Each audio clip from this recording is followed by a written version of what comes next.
Hi, it's Nicole for Bella Blvd, and today I'm going to be cutting into the My Life 365, specifically the May portion.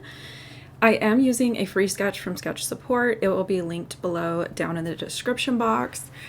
If you follow me on my own channel or social media, you guys know I love sketches. Now, because I know that I'm gonna more than likely be using this collection throughout my year on the Bella Blvd design team, I knew that I was not going to want to dig through all of this the next time that I have an assignment with this.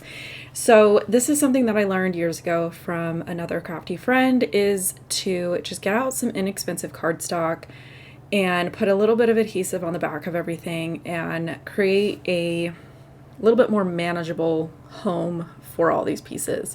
Now, if I was just doing this for personal projects, I would mix the ephemera words with the ephemera images and just have a page for January, a page for February, that type of thing. Only because I need to reference supplies for design team projects and stuff, I'm choosing to keep mine separate. Like I said, if you decide to do this, I would just go ahead and mix them together. So I went through both packs of die cuts, split everything up so that every single time I pull this collection out, it's saving me from having to dig through all of that stuff. So here you can see this sketch over here is from Sketch Support, which is from Allison Davis over at Scrapbook Generation. I believe this one is number 39, and I'm using the original sketch. They do sell an extra PDF where there's modifications to the sketches, so like a single to a double to a single, more photos, less photos, that type of thing. I am using the original sketch. The first thing that I did was I cut the strips off of this paper here. I'm not going to end up using these. I think I had in my mind that I was going to modify the sketch, and we're going to see here in a minute. I just did not like the modification that I made. I think I was just really loving that basic sketch. I kept going back to it and looking at the modifications that I made, and I just really wasn't liking it. And I think that this is something that can happen when you're using sketches, and my advice is to follow your mood. Like, if you're not liking the original sketch, make the modifications. If you don't like your modifications, go back to whatever it is on that sketch that you fell in love with to begin with. So like here, I thought that using a border punch was going to kind of speed up the process, or just kind of make everything a little bit more like lined up. I even went through and I used a branding strip, and I marked my punch because I wanted those scallops to be centered across the paper. And I'm gonna go through and punch my layers. Now, that original sketch has these like really big scallops. So the modification that I first started here was shrinking those scallops down and adding like more. I think in a different application, I would have liked this better.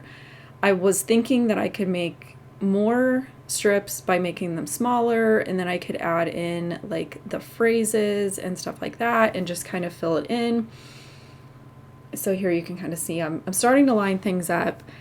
And this is about the point where I'm like, it's okay, but I don't love it. So I went to my stash of old tools that I keep around, and they get pulled out every once in a while. These are some really old templates, but they had really big scallops. So I went ahead and traced it with a pencil, did some old school fussy cutting, and I think I just started with 1 or 2 here, and I was like, yes, this is what is not working for my brain. And I think it's because when I was looking for sketches and cruising through the free sketch options, I think those large scallops is what I fell in love with and what sparked the entire layout.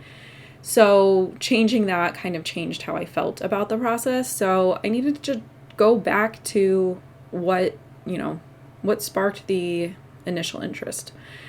I did keep those punched strips, and I think I'm just going to try to figure out another layout to use them with. Basically, I'm keeping all of my Life 365 stuff together, and I'm sure there's going to be a point where I have an option to kind of pull the whole thing out and maybe mix and match some stuff together.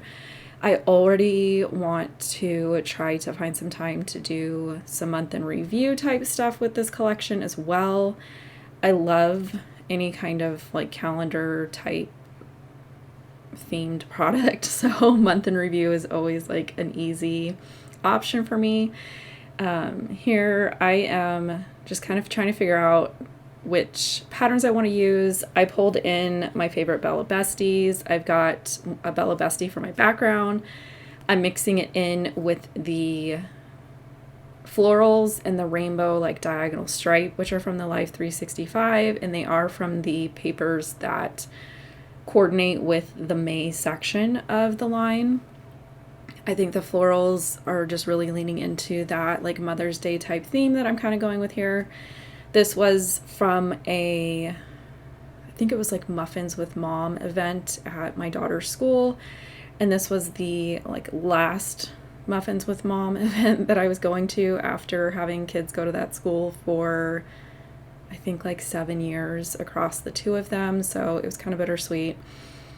And I usually try to go over to the little like photo op area that they have and get a photo with, in this case, it was my last kid.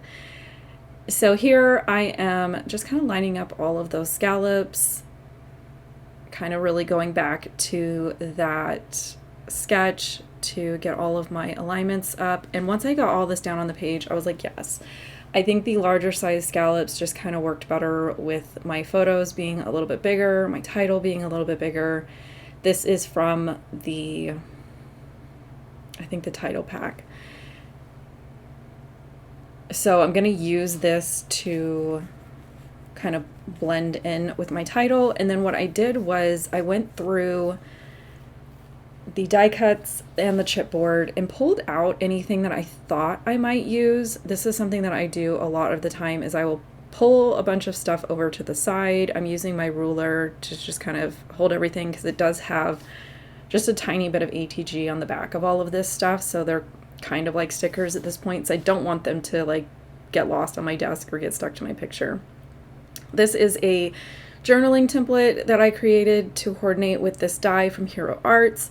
I will link in the description box below where you can find the tutorial video for this. This is such a good hack for journaling strips and doing, like here you can see I have 3 layouts worth of journaling that I just went ahead and typed up at the same time and cut them all out at once, and I set the other 2 aside. Sometimes I tend to work on more than one layout at a time. I think this one in particular was part of like a batch of layouts where I got everything kind of to the point of if I was going to do hand stitching, I got everything prepped for hand stitching and kind of did it all at the same time.